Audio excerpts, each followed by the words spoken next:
Hello, नमस्कार, स्वागत है आप सभी का। तो जितने भी जो कैंडिडेट हैं जिन्होंने हरियाणा का सीईटी का एग्ज़ाम दिया था, तो उन सभी के लिए खुशखबरी ये है कि आप लोगों की अलग-अलग डिपार्टमेंट में काफ़ी वैकेंसी आई हुई है और आज हम उन्हीं के बारे में बात करने वाले हैं। तो आज का अपना जो सेशन होगा जिसके अंदर अपने आईटीआई के ऊपर जो वैकेंसी आई हुई है एएलएम, एसए, डब्ल्यूपीओ और इलेक्ट्रीशियन की, उनके बारे में डिस्कशन करेंगे कि आपकी कितनी आपकी पोस्टें आई है, क्या उसकी क्वालिफ़िकेशन है, क्या उसकी एज लिमिट है और कितना पे स्केल देने वाली है। ठीक है, इसके साथ-साथ जो भी स्टूडेंट हरियाणा का सीईटी का एग्ज़ाम दे चुके हैं और जिन्होंने भी काफ़ी अच्छे नंबर लिए हैं, तो वो अपनी तैयारी में जुट जाना क्योंकि आप लोग एलिजिबल होने वाले हो और इस तैयारी के साथ में आपको एक बुक का मैं सजेशन करूँगा। एक क्या मैं 2 बुक्स आपको बताने वाला हूँ, तो आप वीडियो को पूरा देखना।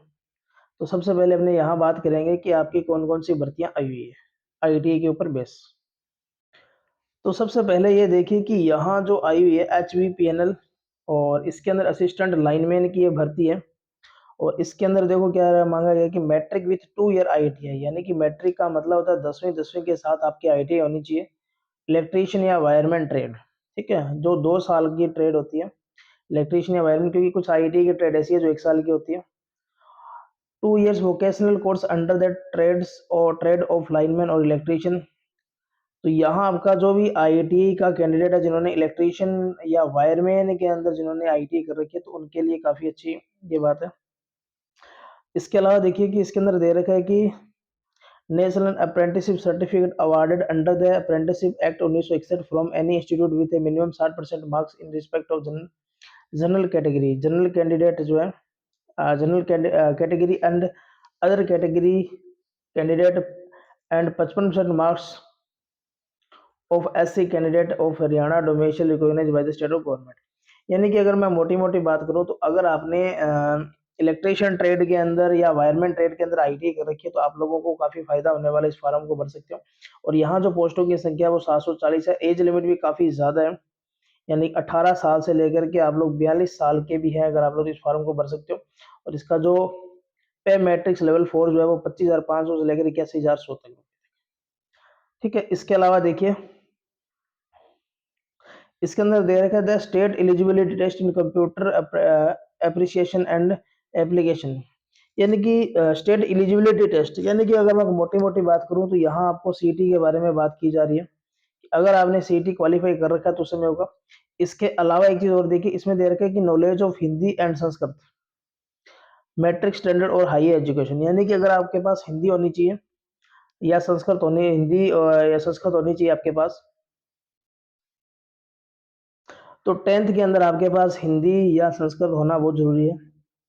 तो यहाँ से अगर मैं बात करूँ तो देखिए 3 चीज़ें आपको ध्यान में रखना है कि इस फॉर्म को भरने के लिए आपके पास मेनली क्या चीज़ होना ज़रूरी है। एक तो आपके पास होना चाहिए आईटीआई, इसके अलावा अगर आपने अप्रेंटिसशिप कर रखी है तो भी आप लोग फॉर्म को भर सकते हो।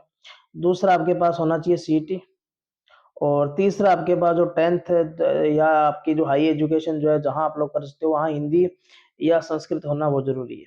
ठीक है? पोस्टों की संख्या भी ठीक है, 740 है और एज लिमिट भी काफ़ी आपको दे रखी है। उसके बाद अगली पोस्ट देखिए।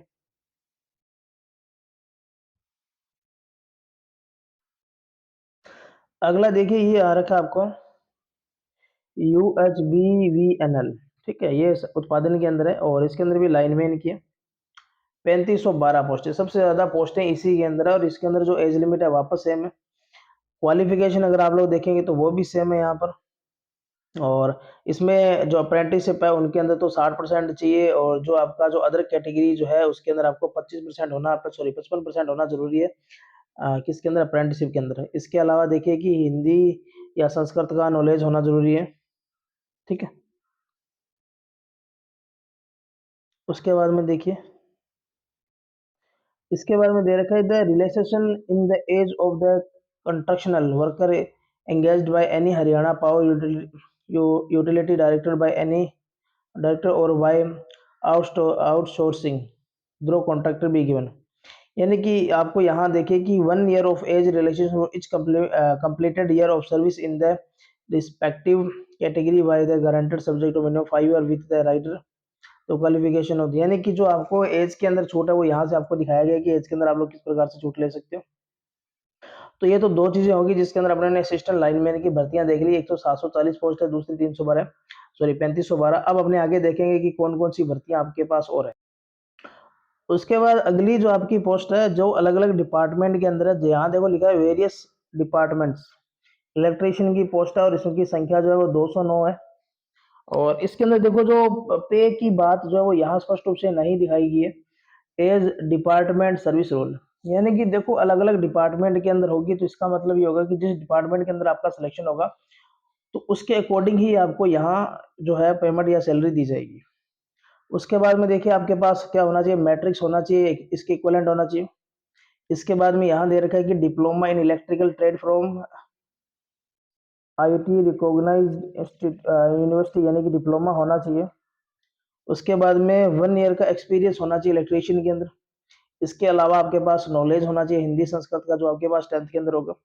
इसके अलावा देखिए, देखो इसको आईटीआई वाले भी भर सकते हैं, डिप्लोमा वाले भी। ये दे रखा है कि matrix with ITI diploma in electrical trade. मुझे ये लगता है कि यहाँ आईटीआई डिप्लोमा इलेक्ट्रिकल ट्रेड, यानी कि यहाँ लग रहा है कि आईटीआई और डिप्लोमा दोनों होना चाहिए, या दोनों फॉर्म भर सकते हैं। इसके बाद में देखिए ये दे रखा है कि knowledge of Hindi and Sanskrit, वापस वो सेम चीज़ आ गई। इसके बाद में देखिए कि IIT certificate with 2 year in electrical wireman with knowledge of maintenance of electrical motor installation, यानी कि मोटर का इंस्टॉलेशन इनका नॉलेज होना चाहिए आपके। इसके अलावा देखिए ये हिंदी संस्कृत फिर आ गया। उसके बाद में देखिए मैट्रिक्स होना चाहिए, और आपके पास आईटी सर्टिफिकेट होना चाहिए, 2 ईयर्स का experience of basic knowledge of lighting transmission and heavy transmission. फिर दे रखा है कि 6 month certificate of computer application, यानी कि इसमें कंप्यूटर का एप्लीकेशन है वो भी चल जाएगा। इसके बाद में वो आपको दे ही रखा है। उसके बाद में देखिए कि एक इसके अंदर और है डब्ल्यूपी की पोस्ट, उसको देखते हैं अभी। तो मोटी मोटी बात करें तो इलेक्ट्रीशियन ट्रेड के लिए डिप्लोमा और आपका आईटी है वो दोनों एलिजिबल है। उसके बाद में देखते हैं यहाँ पर, तो काफ़ी पोस्टों की संख्या काफ़ी है और अच्छा मौका है आप लोगों के लिए इस भर्ती को पास करने का भी।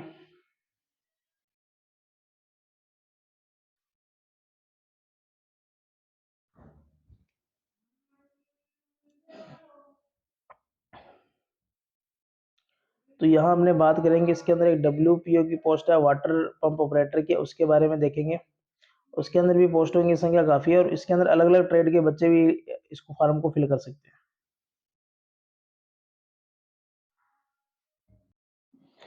इसके अलावा एक चीज़ और देखिए कि हरियाणा रिन्यूएबल एनर्जी डेवलपमेंट जो एजेंसी है, इसके अंदर भी टेक्नीशियन की एक पोस्ट है। और इसके अंदर पोस्ट की संख्या काफ़ी कम है, यानी कि एक ही पोस्ट है, और इसको मैकेनिकल फिटर, मोटर, इलेक्ट्रिकल और इलेक्ट्रॉनिक्स और मशीनिस्ट, ये इसमें सभी जो है ट्रेड के बच्चे जो एलिजिबल है, तो यहाँ आप लोग इस फॉर्म को फिल कर सकते हो। लेकिन पोस्टों की संख्या काफ़ी कम है, काफ़ी कम क्या, नया मात्र की पोस्ट है, एक ही पोस्ट इसमें यहाँ शो की जा रही है। तो एक ये देखिए डब्ल्यूपीओ की जो पोस्ट है पब्लिक हेल्थ इंजीनियरिंग डिपार्टमेंट के अंदर है, और वाटर पंप ऑपरेटर यानी कि शॉर्ट के अंदर अगर मैं बात करूँ तो डब्ल्यूपीओ की होगी। और इसके अंदर यहाँ देखिए कि 669 पोस्टें हैं, और इसका जो पे ग्रेड जो रहेगा वो 18,000 रहेगा।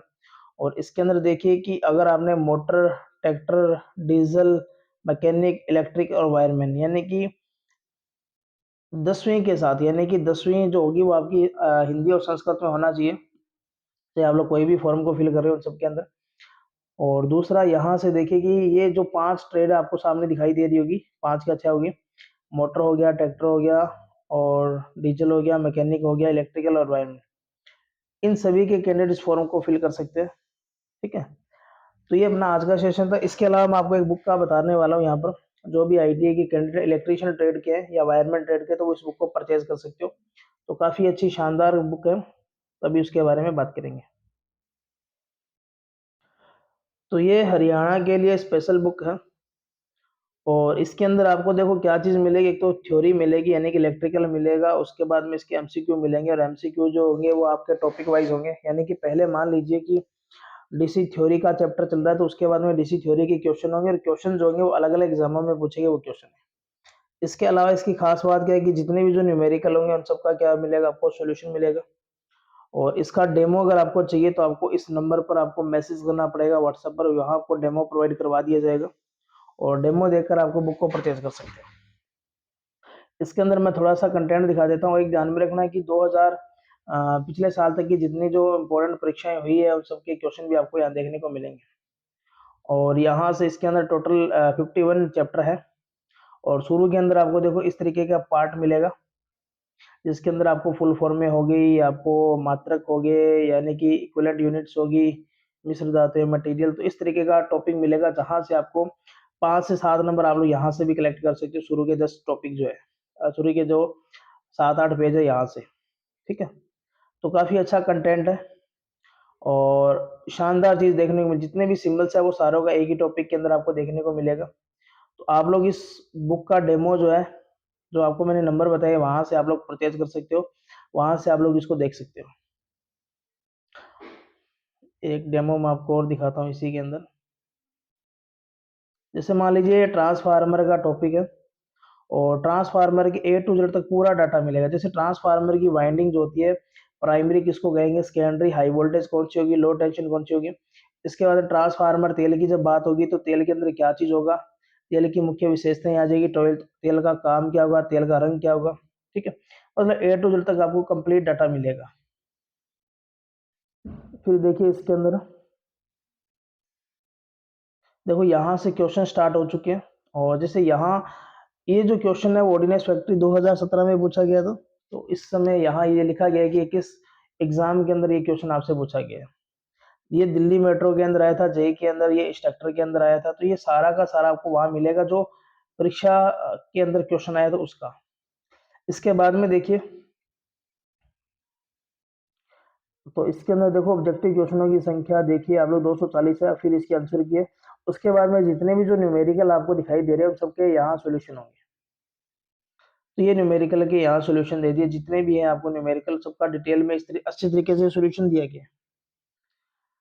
ठीक है, तो ये अपना आज का सेशन था, जहाँ आपको मैंने बताया कि हरियाणा के अंदर जिन्होंने भी सीटी क्वालिफाई कर रखा है तो आप लोग अलग अलग भर्तियों के अंदर आप लोग फॉर्म फिल कर सकते हो और काफ़ी अच्छा मौका है आप लोगों के लिए। और कोई भी अगर आपको हेल्प चाहिए तो आप लोग को व्हाट्सअप नंबर जो दे रखा है थंबनेल के अंदर, वहाँ से आप लोग कोई भी जानकारी प्राप्त कर सकते हो, कोई भी बुक के बारे में पूछ सकते हो, कोई अच्छी किताब के बारे में, टेक्निकल, नॉन टेक्निकल। तो मिलेंगे नए सेशन के अंदर, तब तक के लिए धन्यवाद। जय हिंद, जय भारत।